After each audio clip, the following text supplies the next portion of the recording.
Bonjour, bonsoir, chers téléspectateurs. Ça dépend de l'heure à laquelle vous nous suivez à ces instants. Bienvenue à notre émission que nous intitulons À la lumière de la Bible. Nous disons à la lumière de la Bible parce que tout ce que nous disons ici se trouve dans la Bible. Alors aujourd'hui avec vous, nous sommes venus toujours avec notre sujet Oyo Tozo Lewela Mikolo, Oyo, la polygamie et les est-ce la polygamie et c'est la volonté parfaite ou la volonté permissive de Dieu selon la Bible. Aujourd'hui, je suis sûr que nous allons clôturer ce sujet avec l'homme de Dieu qui est ici sur ce plateau. Avec lui, nous allons parler de ça. Est-ce que la polygamie est la volonté parfaite ou permissive de Dieu? Nous allons aussi entamer quelques points sur les conséquences de la polygamie, toujours avec lui. Parce que la fois dernière, vous avez vu que nous avons fait l'émission avec notre invité, le frère Mwimba, qui était contre la polygamie. Mais nous allons écouter celui ici qui est venu à l'idée de contrer, de dire des choses d'une manière différente, qui voit que les choses ne devraient pas être ainsi, mais nous allons l'entendre. Alors, il s'agit de notre frère Kazi, comme lui-même il aime s'appeler. Alors, bonsoir, monsieur Kazi. Bonsoir, mon frère Grâce. Comment vous allez, pasteur? Oui, nous allons bien par la grâce de Dieu. Ok, merci. Alors, avec vous, nous allons parler de la polygamie. Est-elle la volonté parfaite ou permissive de Dieu? La question, déjà dans l'entrée, nous voulons savoir, la polygamie est-elle la volonté parfaite ou permissive de Dieu, l'homme de Dieu? Merci, mon frère Grâce, de m'avoir encore invité à cette émission.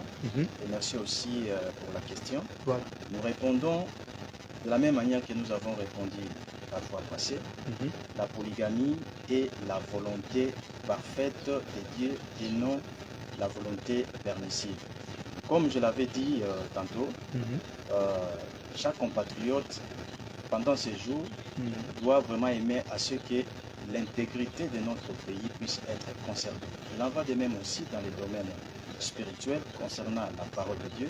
Chaque enfant de Dieu doit aimer à ce que toute la parole de Dieu soit conservée telle que Dieu l'avait donnée. Et nous profitons de cette occasion aussi pour lancer les défis à quiconque qui penserait que la polygamie est un péché ou c'est la volonté permissive de Dieu. Donc, celui qui pense, quiconque qui pense qu'il est un vrai prophète, un vrai pasteur, un vrai évangéliste, un vrai docteur, qui pensait à un vrai apôtre, qui penserait le contraire, penserait que la polygamie est un péché ou la volonté permissive, qu'ils viennent relever les défis par un débat avec lui, un débat contradictoire et non parler à côté. Ok, donc ce qui veut dire, à vous entendre parler, la polygamie est une volonté parfaite de Dieu. Parce que je vois déjà que vous dites que la polygamie n'est pas une volonté permissive. Exactement. La polygamie est bel et bien la volonté parfaite de Dieu. Ok. Alors l'homme de Dieu, nous voulons savoir ici avec vous, c'est quoi la volonté parfaite? Parce que vous nous dites, la fois dernière nous avons reçu l'invité, lui il nous dit que la volonté, que la polygamie était une volonté permissive de Dieu et que c'est l'homme par sa cupidité et que c'est l'homme par sa convoitise voulait avoir plusieurs femmes. Et parce que nous savons qu'au commencement dans le jardin d'Éden, Dieu a créé une seule femme pour un seul homme. Nous savons que lors du mariage, il y a des vœux qui se disent que je te resterai fidèle, toi, ma femme, je te resterai fidèle. Nous allons savoir, nous voulons que vous puissiez nous dire, c'est quoi la volonté parfaite alors? La volonté parfaite et la volonté permissive, j'aimerais expliquer ça sous des angles. D'abord, d'après les dictionnaires, quelque chose qui est parfait, c'est quelque chose qui n'a pas de défaut. Et quelque chose où la volonté permissive, c'est autoriser ou bien c'est permettre quelque chose sans pour autant punir les habits. Donc autoriser ou bien supporter quelque chose qui serait interdit, mais sans pour autant punir les habits. Okay. Maintenant, l'autre aspect, c'est par rapport à la Bible. Ce que nous devons savoir, dans la Bible, dans Psaume, il est écrit que la loi de Dieu est parfaite. Donc, ce que Dieu prononce comme la parole, elle est parfaite. Alors, pour expliquer ça, je peux prendre encore Deutéronome chapitre 19. Deutéronome chapitre 19. Deutéronome chapitre 19. Qu'est-ce qui est écrit là? Le verset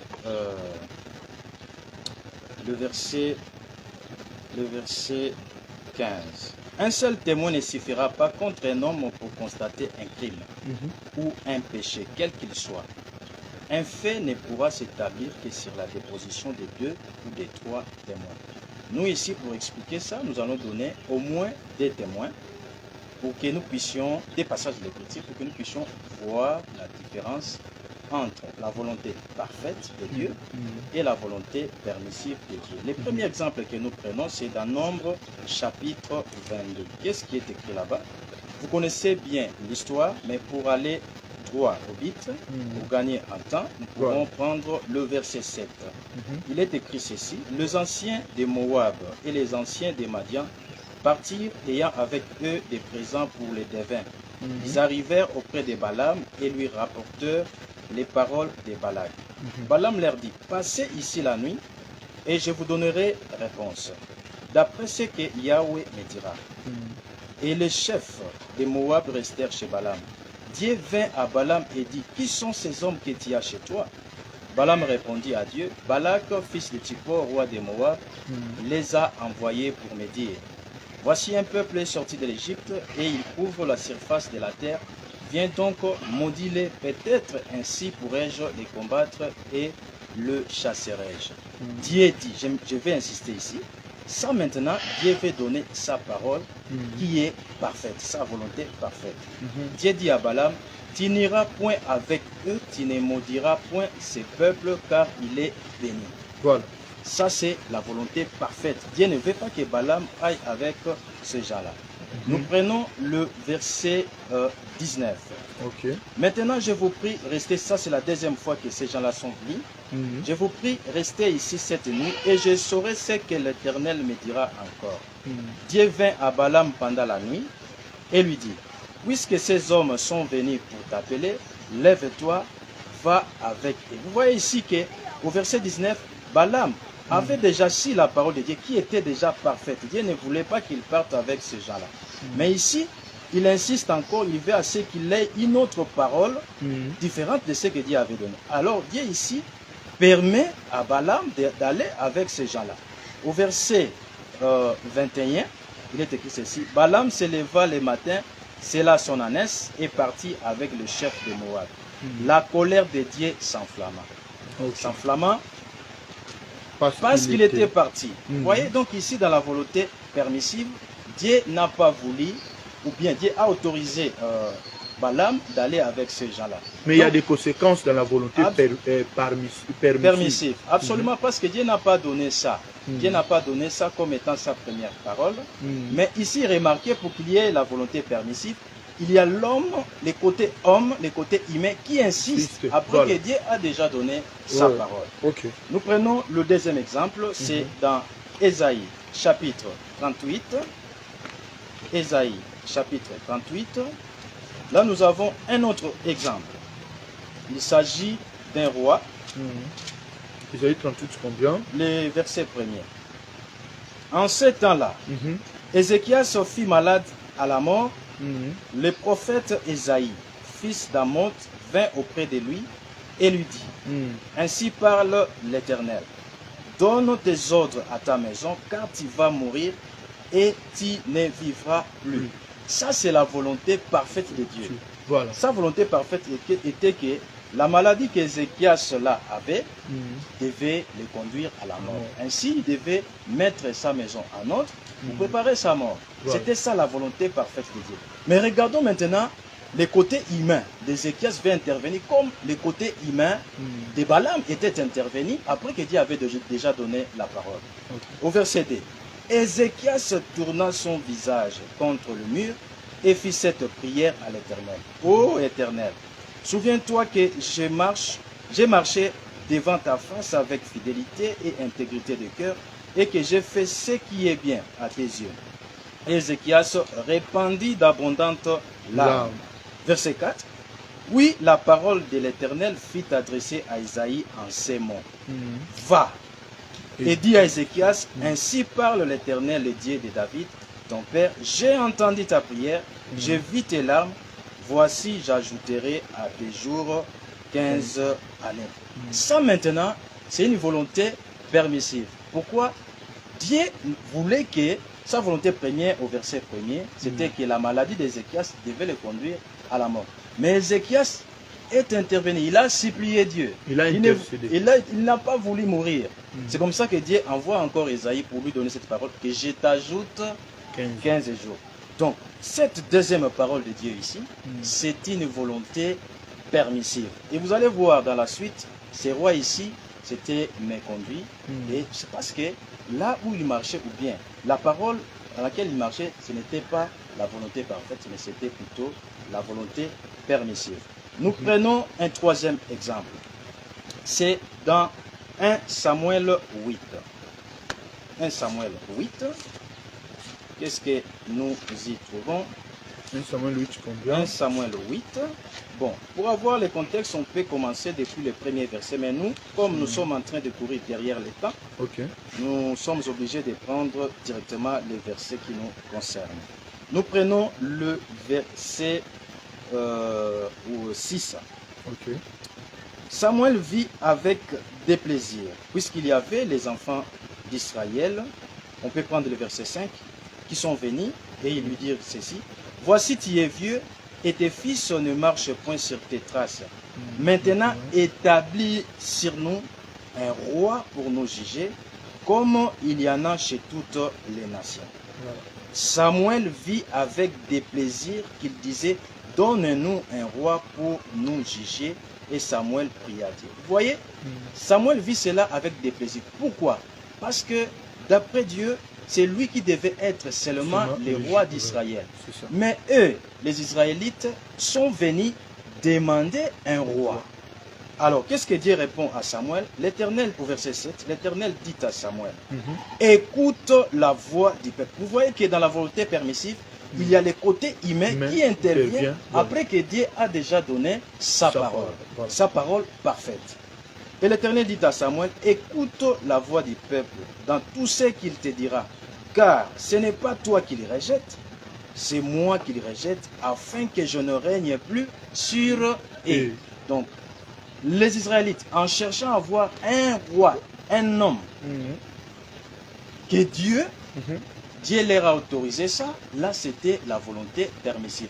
Mais la volonté parfaite de Dieu était que c'est lui-même Dieu qui devait régner sur son peuple au travers des prophètes. Vous voyez? Alors, si nous pourrons prendre encore les tout derniers exemples, puisque les versets que nous avons pris, nous avons lu là-bas que toute affaire soit réglée sur la déposition de 2 ou de 3 témoins. Nous avons déjà donné 3 témoins, 3 passages qui nous expliquent la différence entre la volonté parfaite et la volonté permissive. Nous voyons que dans la volonté parfaite, Dieu donne sa parole, mais l'homme intervient de son côté, de son initiative, après que Dieu a donné la parole, et quand Dieu concède à ça, c'est ce qui devient la volonté permissive. Dieu permet quand même, il permet, mais il y a toujours des conséquences dans cette volonté permissive. Et les dernier exemple que je prends, c'est Matthieu chapitre 19.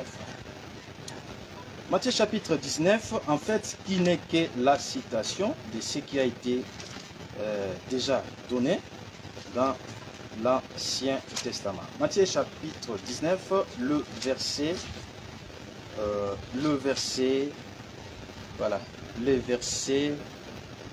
3. Ceux-là qui veulent avoir les contextes peuvent commencer depuis le premier verset. Le pharisien l'abordait donc, le Seigneur Jésus-Christ et dit, pour l'éprouver, est-il permis? Vous voyez ici, on parle de la permission, de la volonté permissive. Est-il permis à un homme de répudier sa femme pour un motif quelconque? Voyez? Écoutons la réponse. Il répondit donc, le Seigneur Jésus-Christ répondit, n'avez-vous pas lu que le Créateur au commencement fit l'homme et la femme? Il leur pose la question. Et qu'il dit, lui le Créateur, c'est pourquoi l'homme quittera son père et sa mère et s'attachera à sa femme. Et les deux deviendront une seule chair. Voilà. Ça, c'est la volonté parfaite de Dieu qui a été donnée. Mais sur le mariage. Oui, sur les mariages. On parle de 1-1. N'oubliez pas que ça, nous avions déjà expliqué ça. Nous avons déjà expliqué ça. Quand on parle de ça, ça ne veut pas forcément dire in. Celui qui voit in forcément dans ça, c'est quelqu'un qui ne réfléchit pas bien. Alors, au verset 6, ainsi ils ne sont plus deux, mais ils sont une seule chair. Que l'homme, voyez, donc ne sépare pas ce que Dieu a joint. Voilà. Maintenant au verset 7, pourquoi donc lui dire-t-il, Moshe a-t-il prescrit de donner à la femme une lettre de divorce et de la répudier? Le verset 8, écoutons maintenant la réponse du Seigneur Jésus. Il est répondu, c'est à cause de la dureté de votre cœur que Moïse vous a permis. C'est la volonté permissive. Donc le mariage, c'est la volonté parfaite, mais le divorce, c'est la volonté permissive de Dieu. Ici, le Seigneur Jésus-Christ l'a bien signifié ici. Donc, on ne doit pas établir la confusion, on ne doit pas mettre la confusion pensant que le mariage soit la volonté permissive. Non, le mariage, que cela vous ayez une femme ou plusieurs femmes, c'est la volonté parfaite. Mais c'est plutôt le divorce qui est la volonté permissive. Ainsi dit le Seigneur Jésus-Christ. Ici, l'homme de Dieu, il ne s'agit pas du mariage. Mais ici, il s'agit de la polygamie. Est-ce que l'homme qui a plusieurs femmes, est-ce que c'est Dieu, est-ce que c'est dans la volonté parfaite de Dieu? Ici, il s'agit de ça. Ici, il ne s'agit pas de mariage. Pourquoi je pose cette question-là? C'est selon moi. Bon, c'est à moi de poser des questions et à vous de répondre. On dit que l'État, c'est le Dieu de la terre, n'est-ce pas? Bon, là, c'est les gens qui le disent. Bon. Comme vous le dites, continuez avec votre question. Nous allons y répondre. On dit que l'État représente Dieu sur cette terre. Parce que des choses que Dieu ne veut pas, ce sont les mêmes choses que l'État aussi ne veut pas. Ne volez pas, ne tuez pas, l'État aussi ne veut pas toutes ces choses. Alors, nous sommes au Congo, parce que nous allons parler des réalités. L'État congolais ne permet pas à ce qu'un homme aille devant lui et devant les hommes qu'il a pris de l'État. Ce sont à peu près les mêmes choses aussi que l'État congolais condamne. Qu'est-ce que vous pouvez nous dire par là? Merci pour cette question concernant les rapports entre l'État et puis la parole. Ce que nous devons savoir de tous les peuples sur la terre, Dieu avait choisi, c'était choisi un peuple. Un peuple, c'est le peuple d'Israël. Et c'est à ce peuple-là que Dieu a donné sa parole, ses commandements, ses ordonnances, pour que ce peuple-là puisse observer cela. Maintenant, cette parole-là que Dieu avait donnée aux Israélites, on devait évangéliser d'autres peuples qui n'étaient pas, d'autres nations qui n'étaient pas israélites. Voilà. Alors, c'est comme ça que je peux même lire d'emblée ces passages de l'Écriture dans 1 Corinthiens chapitre 14, le verset 36. Là, l'apôtre Paul s'adresse à l'église de Corinthe. L'église de Corinthe, en fait, ce n'était pas en Israël. Il leur pose la question, car enfin, est-ce de chez vous que la parole de Dieu est sortie? Vous voyez, la parole de Dieu n'était pas sortie des Corinthes ou des Corinthiens. De la même manière aussi, la parole de Dieu n'est pas sortie de la RDC, de la France, des États-Unis d'Amérique et d'autres pays que vous connaissez. Il pose encore la question, est-ce chez vous seulement qu'elle est parvenue? Or, la parole de Dieu n'a pas été est sortie d'abord d'Israël, de Jérusalem, et c'est à partir de là, comme le Seigneur Jésus-Christ l'avait dit, qu'il allait prêcher la bonne nouvelle à toute la création. Et qu'il prêche aussi la repentance, ainsi de suite, à commencer par Jérusalem. Vous voyez d'où est sortie la parole. Alors, dans Deutéronome, au chapitre 4, Deutéronome, au chapitre 4, le verset 5, je pense. le verset 5. Ici, c'est les prophètes Moïse qui s'adressent au peuple. Voici, je vous ai enseigné des lois et des ordonnances comme l'Éternel, mon Dieu, me l'a commandé. Voilà. Afin que vous les mettiez en pratique dans les pays dont vous allez prendre en possession. Vous les observerez, donc ces commandements, et vous les mettrez en pratique. Car ce sera là votre sagesse, parce que ça vient de Dieu, et votre intelligence aux yeux des peuples, donc des peuples qui sont différents d'Israël. Toutes les nations là qui sont en dehors d'Israël, qui entendront parler de toutes ces lois et qui diront, cette grande nation, donc Israël, est un peuple absolument sage et intelligent. Pourquoi? Parce que ce qu'ils avaient comme commandement, comme loi, était venu de Dieu. Voyez? Et dans ces commandements-là, Dieu disait que l'homme peut avoir 2 ou 3 femmes. Absolument. Nous avons Mais parmi les 10 commandements, on n'a jamais entendu, comme si je n'ai jamais entendu parler de ces commandements. Si j'avais déjà parlé de cela, on va revenir pour ne pas perdre le fil d'idées, que je finisse ici, je vais y revenir. Quelle est ces populations, ou ces peuples-là vont poser des questions. Quelle est, en fait, la question qui s'est posée ici au verset 7, quelle est en effet la grande nation qui est dédiée aussi proche que l'Éternel notre Dieu, l'est de nous toutes les fois que nous l'invoquons. Verset 8.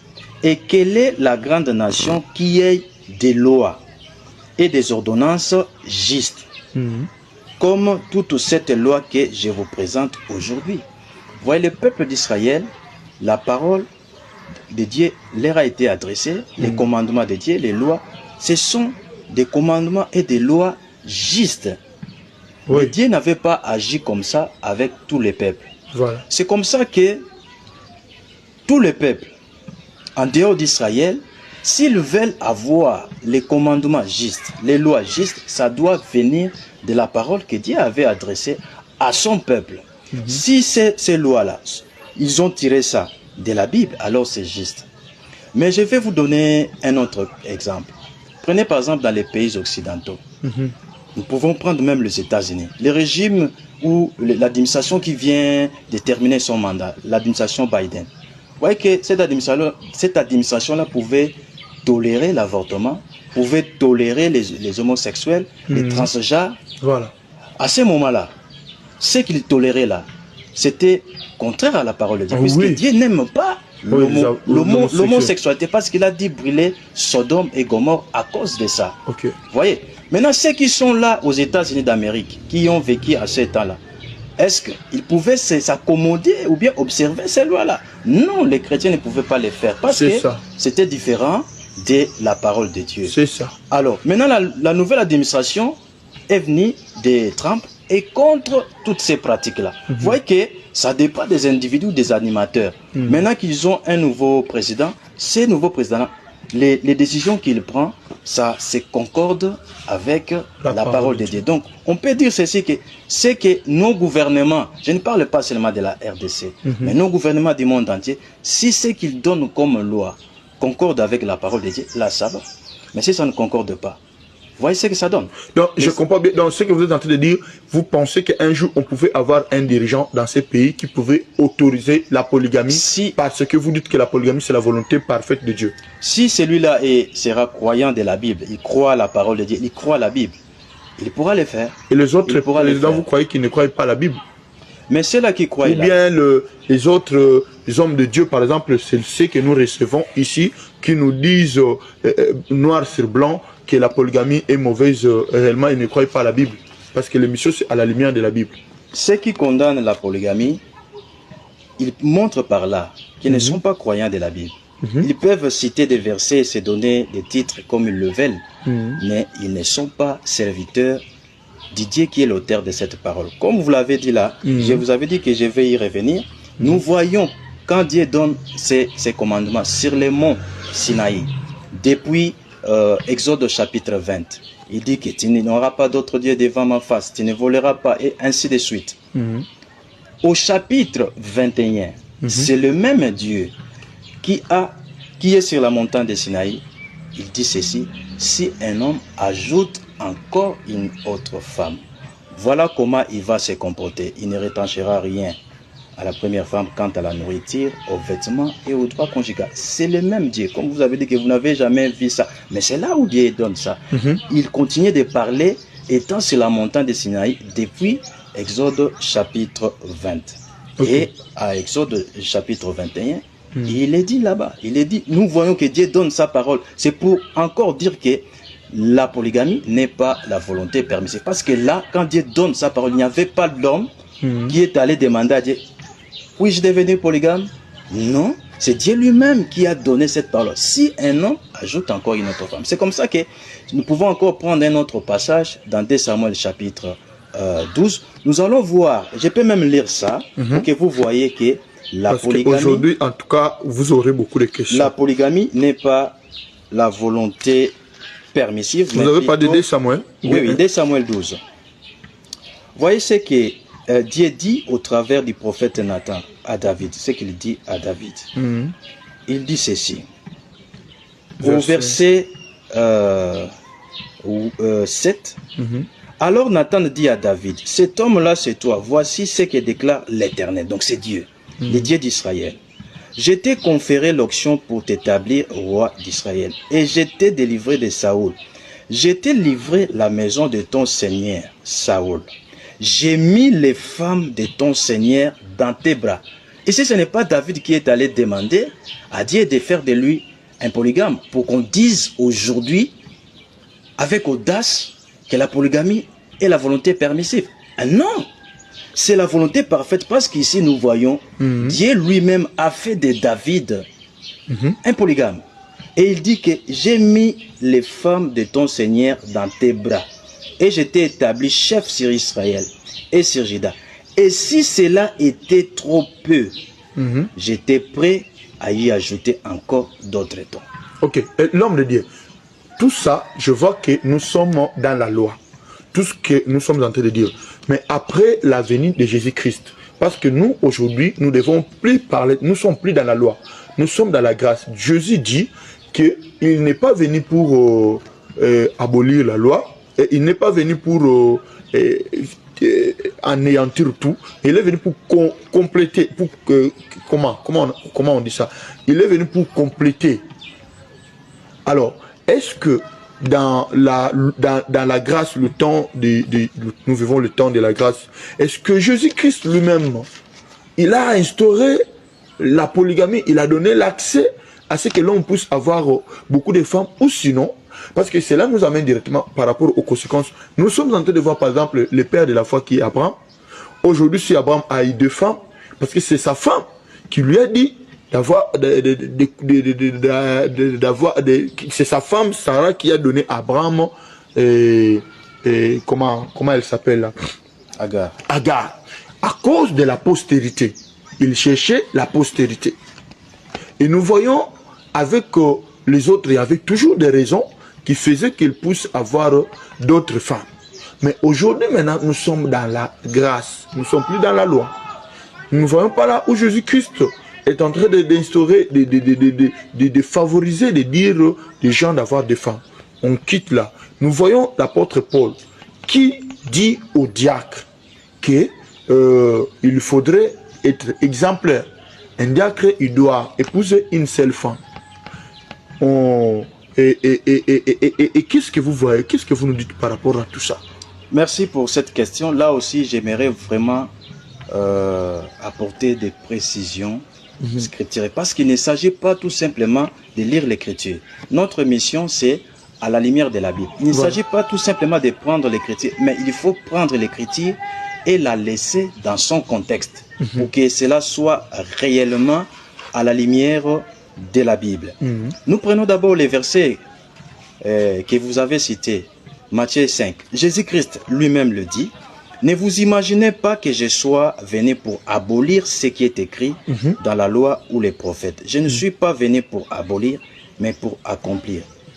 Mais si quelqu'un déjà lit comme ça, et qu'il voit après ça que Jésus-Christ a supprimé quelque chose, mais c'est que quelque chose ne va pas chez lui. Parce qu'ici, Jésus-Christ vous met déjà en garde. Il dit, ne vous imaginez pas que je sois venu pour abolir ce qui est écrit dans la loi ou les prophètes. Ça revient à dire que tout ce qu'il va dire après ici, ça ne supprime pas ce qui est écrit dans la loi. Mais comment est-ce que les gens lisent la Bible? Mais aujourd'hui, les gens lisent la Bible? Je ne sais pas. Mais aujourd'hui, il y a des choses qui se faisaient dans la loi et qu'aujourd'hui, on n'a plus besoin de les faire. Par exemple, pour les pardons de péché, d'ailleurs, il n'y avait pas pardon de péché. On couvrait que les péchés. On tuait des animaux. Aujourd'hui, on ne le fait plus depuis que Jésus-Christ est venu. Alors, qu'est-ce que vous allez nous dire par rapport à ça? Oui, je vais revenir aussi à ça. Là, c'est toujours mal comprendre la parole de Dieu. Quelqu'un qui est familier, qui a la révélation de la parole de Dieu, ne peut pas avoir toutes ces confusions-là. Alors, je continue à dire, comme vous aviez parlé dans cette question à laquelle j'étais en train de répondre, que c'est là, par exemple, Abraham. Sarah, oui. Qui avait donné à Abraham Agar parce qu'elle cherchait, ou elle cherchait une descendance. Là, les gens aussi prennent Malachie chapitre 2. C'est là aussi je voudrais quand même insister pour voir que les gens peuvent parler de la Bible, mais ils n'en ont aucune révélation. Comment est-ce que, réfléchissons un peu, comment est-ce que vous dites que dans l'Ancien Testament, que Dieu avait permis ou autorisé la polygamie, que dans la Nouvelle Alliance ou dans le Nouveau Testament, il n'a pas autorisé ça ou il n'a pas permis ça, d'après ce qu'ils disent. Et puis, vous venez prendre le passage de Malachie chapitre 2 pour condamner la polygamie. Mais ça, c'est quel non-sens? Est-ce que les gens ne savent pas? Vous ne savez pas que Malachie, le livre de Malachie, ne se trouve pas dans le Nouveau Testament. Le livre de Malachie se trouve dans l'Ancien Testament. Comment est-ce que Dieu, dans l'Ancien Testament, a permis, d'après vous, la polygamie, a autorisé ça? Et puis, vous avez cette audace-là, ce courage-là diabolique de prendre Malachie qui se trouve dans l'Ancien Testament pour condamner la polygamie. Vous ne voyez pas que quelque chose ne va pas chez vous? Vous ne voyez pas ça? Donc, dans l'Ancien Testament, si vous dites que Dieu n'a pas condamné la polygamie, donc vous ne trouverez pas un passage dans l'Ancien Testament qui condamnerait la polygamie. Ça, c'est pour être logique.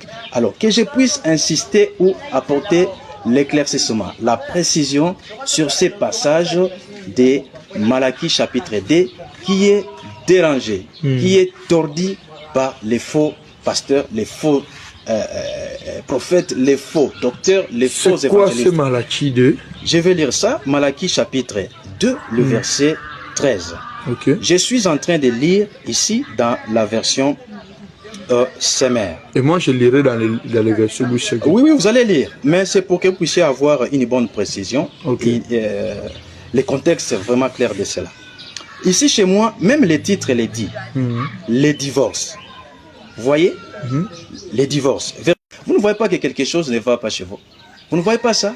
Donc, dans l'Ancien Testament, si vous dites que Dieu n'a pas condamné la polygamie, donc vous ne trouverez pas un passage dans l'Ancien Testament qui condamnerait la polygamie. Ça, c'est pour être logique. Alors, que je puisse insister ou apporter l'éclaircissement, la précision sur ces passages de Malachie chapitre 2 qui est dérangé, qui est tordu par les faux pasteurs, les faux prophètes, les faux docteurs, les faux évangélistes. C'est quoi ce Malachie 2? Je vais lire ça, Malachie chapitre 2, le verset 13. Je suis en train de lire ici dans la version Semer. Et moi, je lirai dans les versions Boucher. Oui, vous allez lire, mais c'est pour que vous puissiez avoir une bonne précision. Le contexte est vraiment clair de cela. Ici, chez moi, même les titres les dit. Les divorces. Vous voyez? Les divorces. Verset 13, Malachie 2, 13. Voici une autre faute que vous avez commise.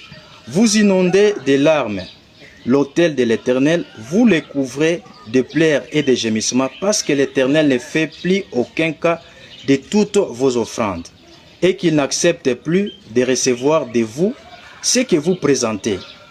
Verset 14. Vous demandez, pourquoi en est-il ainsi? Parce que l'Éternel a été témoin entre chacun de vous et la femme que vous avez épousée lorsque vous étiez jeune et que vous avez trahi. Ici, il faudra que nous sachions ce que veut dire la trahison. Dans d'autres versions, on parle de l'infidélité. Voilà.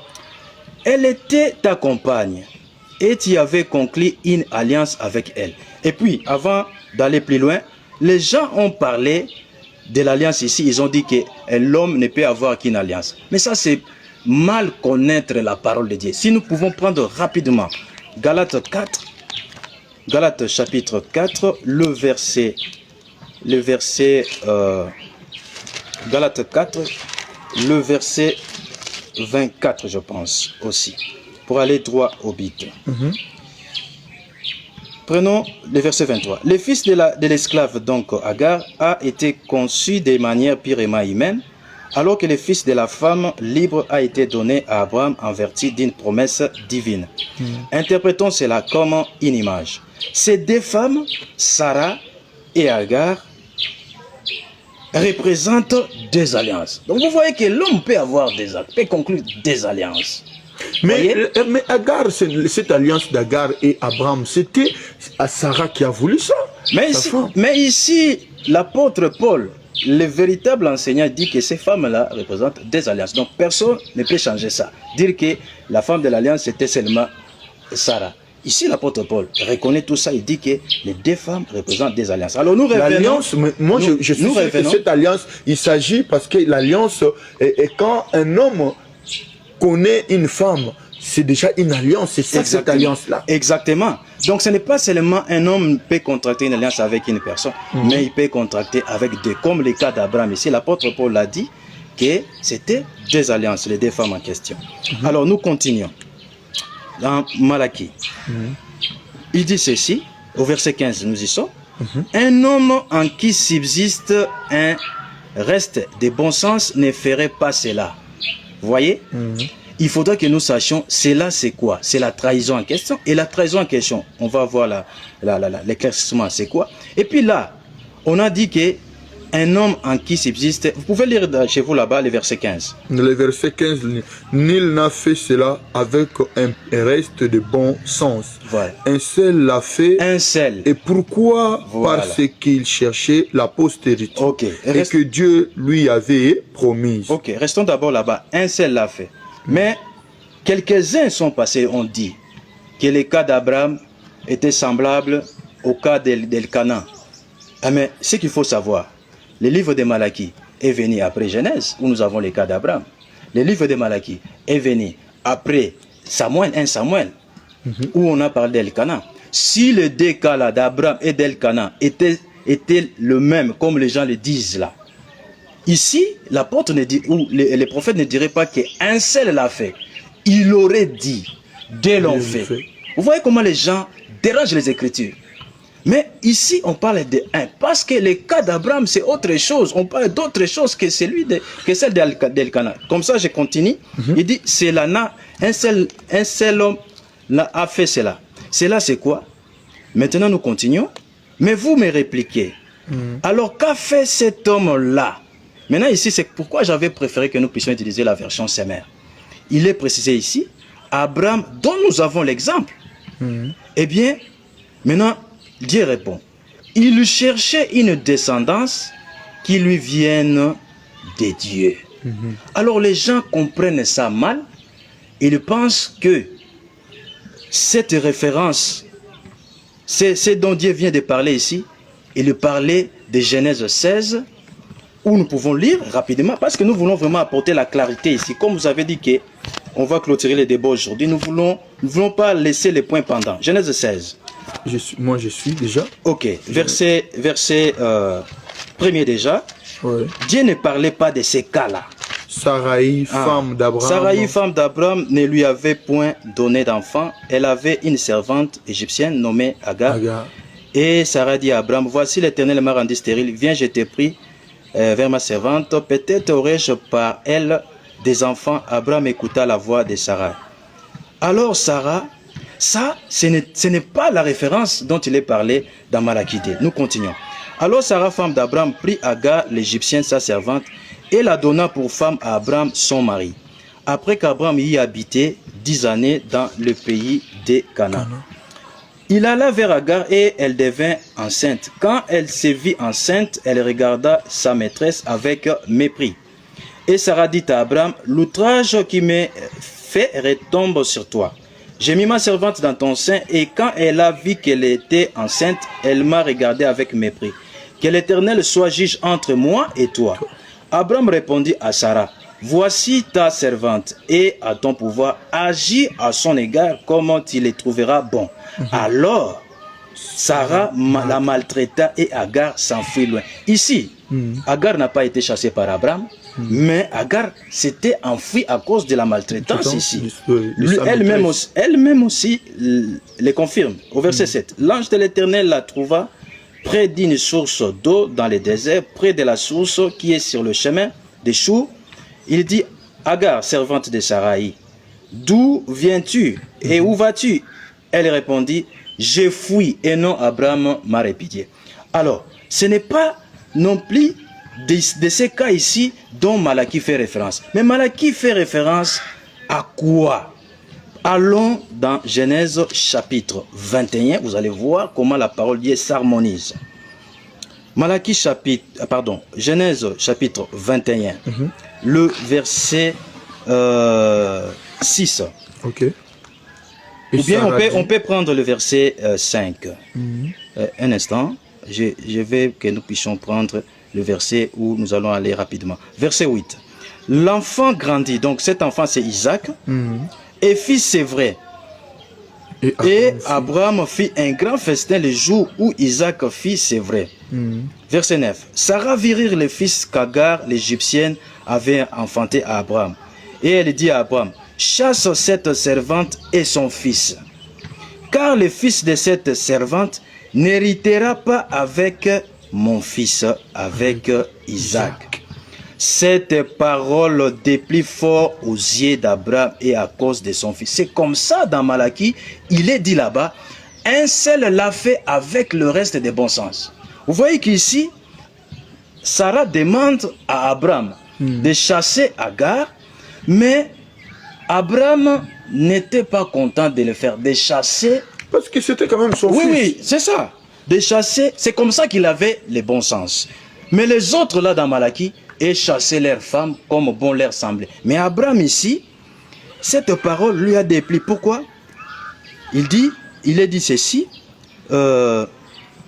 Cette parole déplie fort, verset 11, aux yeux d'Abraham à cause de son fils.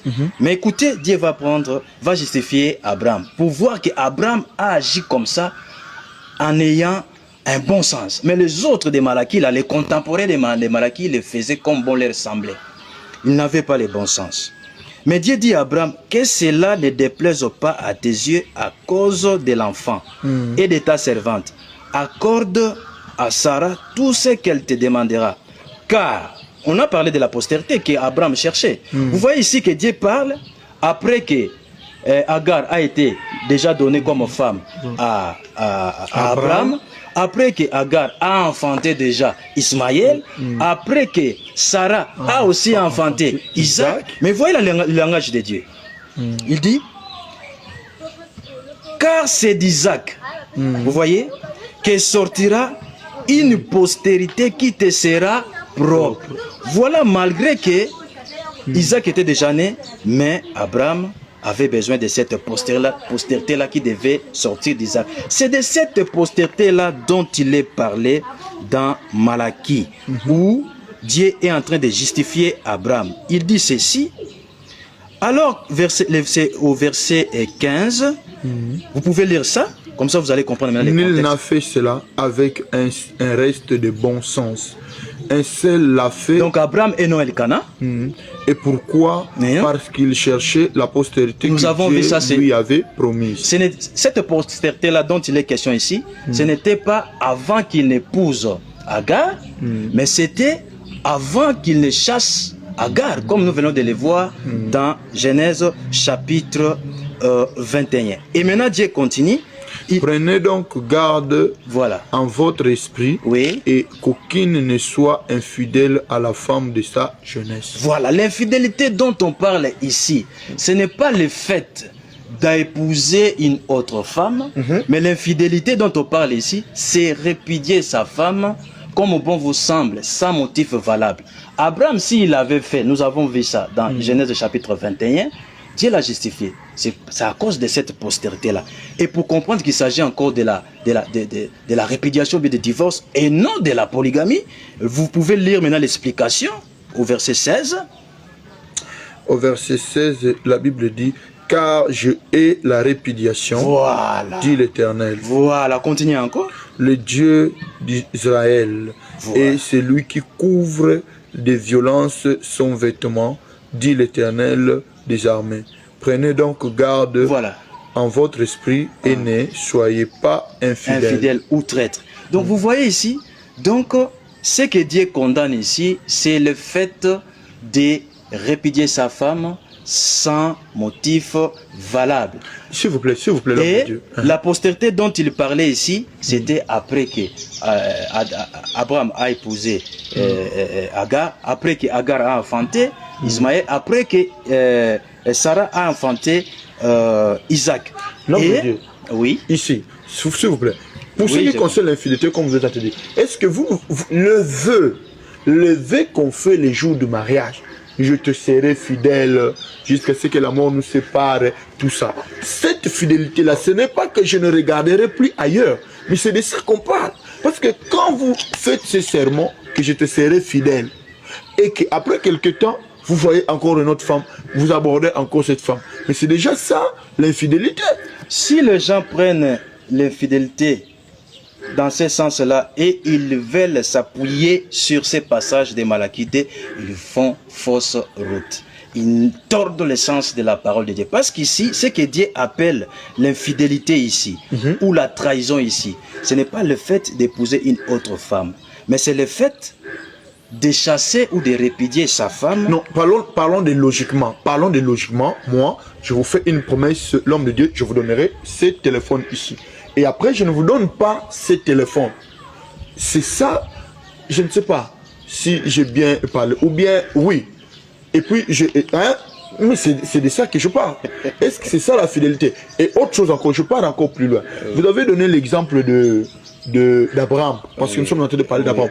Vous ne voyez pas qu'aujourd'hui, voyons la réalité, ne nous voilons pas la face, que tout ce que Sarah a causé là, tout au début là, Sarah a donné à son mari, sa servante, vous ne voyez pas ce que ça cause aujourd'hui comme problème. Parce que là, nous sommes déjà dans les conséquences de la polygamie. C'est ce que je voulais dire. Ça, ce que vous dites comme conséquence là, nous pourrons entamer ça à la suite. Et puis, je ne vous coupe pas. Nous sommes en train de voir David, Salomon. À la fin, qu'est-ce qu'ils ont dit? Dieu les a donné beaucoup de femmes. Mais à la fin, qu'est-ce qu'ils ont dit? Vanité de vanité.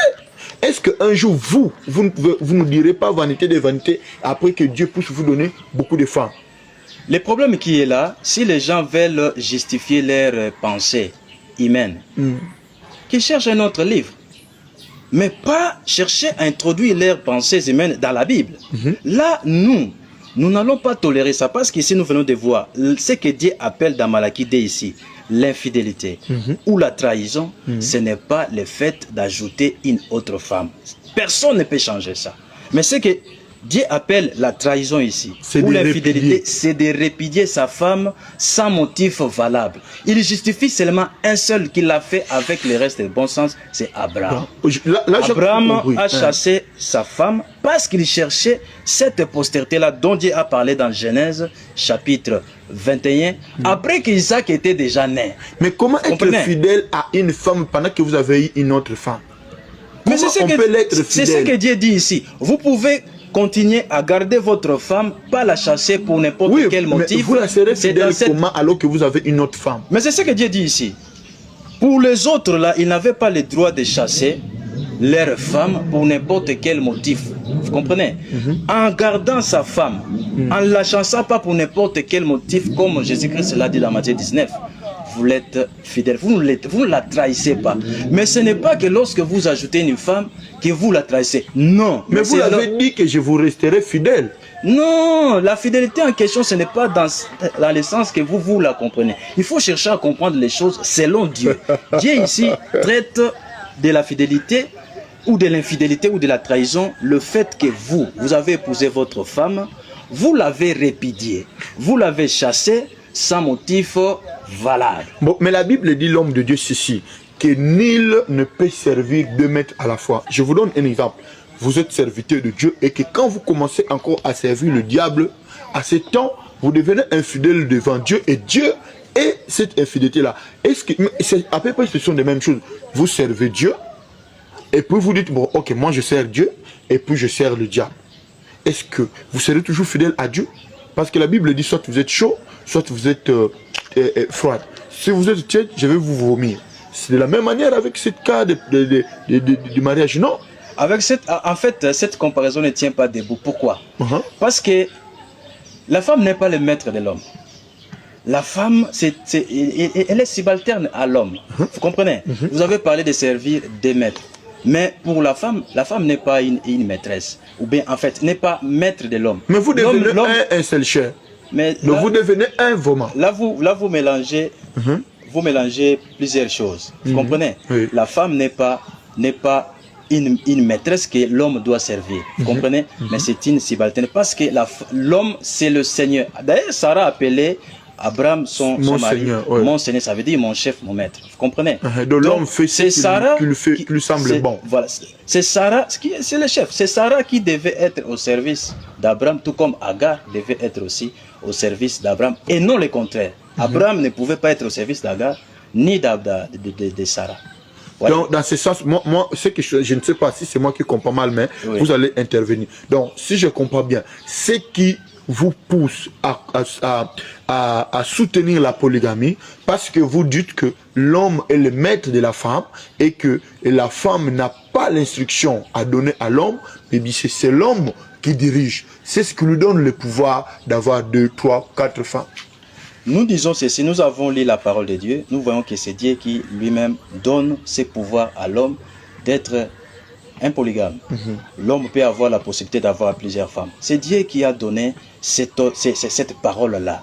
Et c'est Dieu aussi qui avait dit à l'homme qu'il dominera, en fait à la femme directement, que tous tes désirs se porteront vers ton mari, mais lui, il dominera sur toi. Et cette parole-là a été encore répétée par l'apôtre Paul, que l'homme est le chef de la femme. Donc on ne peut pas intervertir cet ordre-là. La femme a été tirée de l'homme, n'est-ce pas? Exactement. Ton os, ta côte et vous, qui est le plus supérieur à l'autre? Mais vous l'avez bien dit, la femme n'est qu'une portion, a été fabriquée à partir d'une portion, une côte tirée de l'homme. Et c'est comme ça que l'homme, Adam, il a fait la révélation, quoi qu'il était endormi. Il a dit que voici cette fois-ci, celle qui est os de mes os. C'est une portion. Alors ils ne deviennent pas un. L'homme et la femme, quand ils se marient, ils ne deviennent pas un alors. Ils deviennent un, mais pas de la manière dont le monde les comprend. Parce que l'apôtre Paul explique ça dans 1 Corinthiens 6. Il dit ceci: ne savez-vous pas que celui qui s'attache à une prostituée forme avec elle une seule chair? Car il est écrit, c'est où? C'est dans Genèse là. Que les deux deviendront une seule chair. Vous comprenez? On devient une seule chair dans l'intimité. C'est ça ce que l'apôtre Paul a enseigné. Et personne ne peut changer cet enseignement apostolique. Oui, mais c'est ça, ils deviennent un seul chair.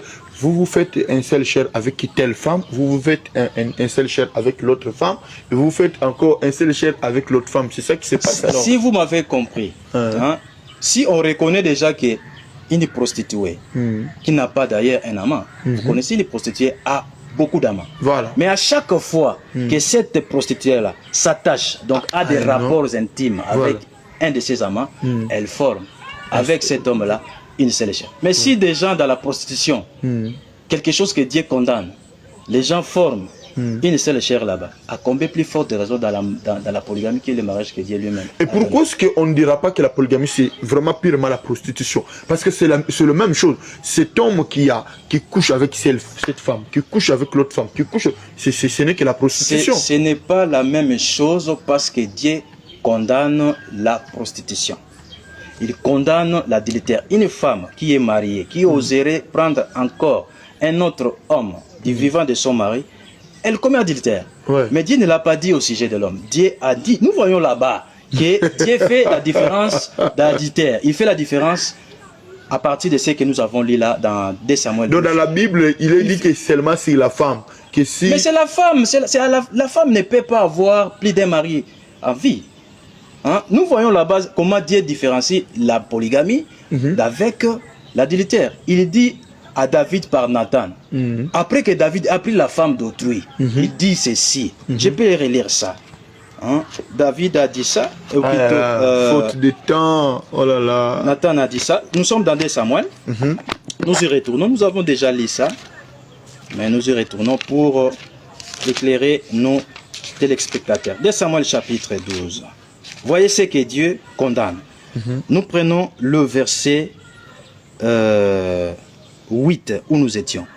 Dieu dit à travers Nathan à David ceci. Je t'ai livré la maison de ton seigneur Saoul. J'ai mis les femmes de ton seigneur dans ton bras. Ici, c'est Dieu qui a fait de David un polygame. Mais voilà, maintenant Dieu va réprimander le péché que David a fait. Le fait que Dieu lui a donné des femmes, ce n'était pas un péché parce que Dieu lui-même se porte au garant de la polygamie de David. Et vous, c'est Dieu qui vous donne toutes ces femmes-là. Je continue. Il dit ceci. Et je t'ai établi chef sur Israël et sur Juda. Et si cela était trop peu, j'étais prêt à y ajouter encore d'autres dons. Alors pourquoi as-tu méprisé ma parole en faisant ce que je considère comme mal? Voyez maintenant ce que Dieu considère comme mal. Tu as assassiné par l'épée Uri le Hittite, ça c'est le premier mal. Et lui-même tu l'as fait mourir par l'épée un instant. Tu as assassiné par l'épée Uri le Hittite, tu as pris sa femme pour en faire la tienne. Voyez ce que Dieu condamne. Voilà. Pas le fait d'avoir plusieurs femmes, mais le fait de prendre la femme d'autrui qui appartient à une autre personne. C'est ce qu'on appelle l'adultère. Donc si je comprends bien, vous, c'est Dieu qui vous donne toutes ces femmes-là. C'est Dieu qui donne... si aujourd'hui l'homme se retrouve avec beaucoup de femmes, qui est un polygame, c'est Dieu qui lui a donné toutes ces femmes-là. Voilà. Ici, je viens de donner cet exemple. Parce que nous sommes en train de clôturer faute de temps. Je viens de donner cet exemple ici pour que vous voyez la différence entre le mariage que Dieu approuve et l'adultère, le fait de prendre la femme d'autrui. Donc, l'homme et la femme n'ont pas les mêmes droits d'après la parole. L'homme tient de Dieu ces droits-là d'être... L'homme peut être un polygame, ce n'est pas un problème. Mais la femme ne peut pas avoir des maris en vie au même moment. Ça, c'est ce que Dieu condamne, c'est l'adultère. Pour ce qui concerne le fait à un homme d'avoir plusieurs femmes, mais Dieu dit, si un homme ajoute encore une autre femme, ça c'est dans Exode que nous avons lu, voilà comment il va faire. Est-ce que vous croyez qu'un homme peut être... Il y a un homme sur cette terre qui peut, même lui-même dit d'ailleurs c'est compliqué, de donner des choses équitablement à tout le monde, d'aimer tout le monde équitablement. Mais ce n'est pas la condition que Dieu a donnée, ça ce sont les pensées humaines. Mais quand on dit s'il ne retranche rien à l'autre... Mais cela ne veut pas dire qu'il doit les aimer équitablement, ce n'est pas ça. Ça c'est ce que les gens, ils veulent toujours déranger la parole de Dieu. Vous pouvez prendre le cas de Jésus-Christ, mais il avait un apôtre qui l'aimait plus. Oui, Jean. Alors, il dormait sur sa poitrine. Vous aurez le courage diabolique de condamner Jésus-Christ? Non, alors, parce qu'il est Dieu. C'est ça. Même vous, quand vous aurez vos enfants, il y aura de la préférence.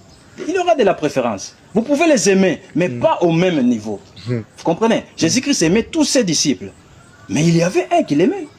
Plus. Alors, on ne va pas condamner Jésus-Christ. C'est ça le problème. Dites-nous en résumé l'homme de Dieu, parce que franchement, nous sommes déjà faute de temps. Ah là là, normalement les débats ici, c'est ah là là, c'est difficile. Qu'est-ce que vous pouvez nous dire en résumé de tout ce que les gens disent par rapport à la polygamie? Ce que je peux dire en résumé, c'est que nous devons savoir d'après les thèmes que la polygamie n'est pas un péché, la polygamie n'est pas une volonté permissive, mais c'est la volonté parfaite de Dieu. Ce que nous devons encore connaître, la trahison ou l'infidélité, ce n'est pas le fait d'ajouter une autre femme. D'après Malachie 2, c'est le fait de chasser sa femme sans motif valable. Et pour ceux-là qui veulent associer, parler de l'État, de la relation entre l'État et la parole de Dieu, nous avons lu ici que l'État qui puise vraiment la parole, ces lois dans la parole de Dieu, c'est ça les lois qui sont justes, comme nous venons de les lire dans Deutéronome 4. Pour ceux-là qui voulaient prendre des échappatoires, pour prendre ce qu'ils voyaient comme conséquence, mais je peux vous dire ceci, quelqu'un qui parlerait comme ça, mais c'est quelqu'un qui est profane. Vous pouvez l'appeler pasteur, vous pouvez l'appeler apôtre, vous pouvez l'appeler évangéliste ou docteur, mais je vous dis d'après la parole de Dieu, c'est un profane. Mais il y a des conséquences. Oui, la polygamie a des conséquences. Je suis en train de répondre. Nous sommes en train de vivre ça aujourd'hui. Je suis en train de répondre à ça. Tout celui qui penserait comme ça, c'est un profane, c'est quelqu'un qui est étranger à la Bible. Pourquoi? Même Jésus-Christ le dit ceci, dans Matthieu 10. Ne pensez pas que je sois venu apporter la paix, mais l'épée. Dans une maison, il y aura deux qui seront contre toi. L'enfant sera contre son fils. Jésus-Christ nous montre ça.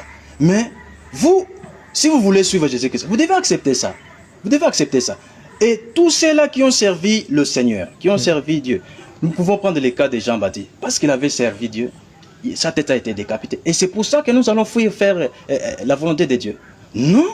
L'apôtre Paul dit dans 2 Timothée 3, tous ceux qui veulent vivre pieusement en Jésus-Christ, ils seront persécutés. Alors, vous allez fuir la persécution dont vous ne serez pas serviteur de Dieu. Quelqu'un qui parlerait comme ça, je vous dis que c'est un profane. Ce n'est pas tout le monde qui a eu des problèmes. S'il y a eu des problèmes, Dieu permet ça. Prenons Moïse. Moïse était polygame. Quelqu'un peut nous citer les conséquences, ou les conséquences selon vous, que Moïse aurait eu? Il n'y en a pas. Parce que ce qui est comme volonté parfaite de Dieu, nous avons lu, même d'après le dictionnaire, mais il n'y a pas de défaut. Il n'y a pas de défaut, mais Dieu peut permettre dans nos vies qu'il y ait des choses qui peuvent peut-être paraître selon certaines personnes comme des conséquences. Mais cela nous voyons ça dans la vie, nous voyons. Salomon, il a dit vanité de vanité. Nous voyons David, ses enfants qui s'entretuent à cause de l'autre qui accouche avec sa demi-sœur. Nous voyons aujourd'hui la réalité avec des musulmans et les Israélites aujourd'hui. Il y a toujours des problèmes. Nous voyons... C'est ce que j'ai dit. D'ailleurs, il faut corriger. Salomon n'a pas dit que la polygamie est une vanité. Il a dit que tout est vanité. Même le fait de déporter les habits comme ça, ou bien de manger, ou bien de travailler, c'est inclus dans tout. Il n'a pas dit que la polygamie est vanité, mais tout. Si vous comprenez les mots tout, comprenez un peu le français, vous allez comprendre que tout, c'est sauf rien. Alors, ne remplacez pas tout pour mettre la polygamie. Il faut inclure tout pour être fidèle dans la parole de Dieu. Pour ce qui concerne des conséquences, je viens de vous donner l'exemple. Jean-Baptiste a été décapité. Alors, parce qu'il avait servi le Seigneur. Voilà. Alors maintenant, vous allez avoir peur de servir le Seigneur parce que Jean-Baptiste a été décapité. Notre Seigneur Jésus-Christ a fini à la croix. Mais vous allez fuir de servir Jésus-Christ parce que lui, il a été condamné et crucifié à la croix. C'est ainsi, je viens de dire, tous ceux-là qui veulent intimider les gens par les conséquences, d'après eux, de la polygamie, ce sont des profanes. Ils sont étrangers à la Bible. Et puis, ce que nous pourrons dire, d'après Matthieu chapitre 15, c'est là qui amène des lois des hommes, des traditions des hommes. Ce sont des gens qui rendent des cultes inutiles devant Dieu. Dieu n'a pas besoin de culte ou d'adoration où vous enseignez vos propres pensées au lieu de prendre la parole de Dieu. Prenez tout simplement la parole de Dieu pour que votre culte, demain ça sera le dimanche. Voilà. Dimanche, beaucoup de gens iront prier.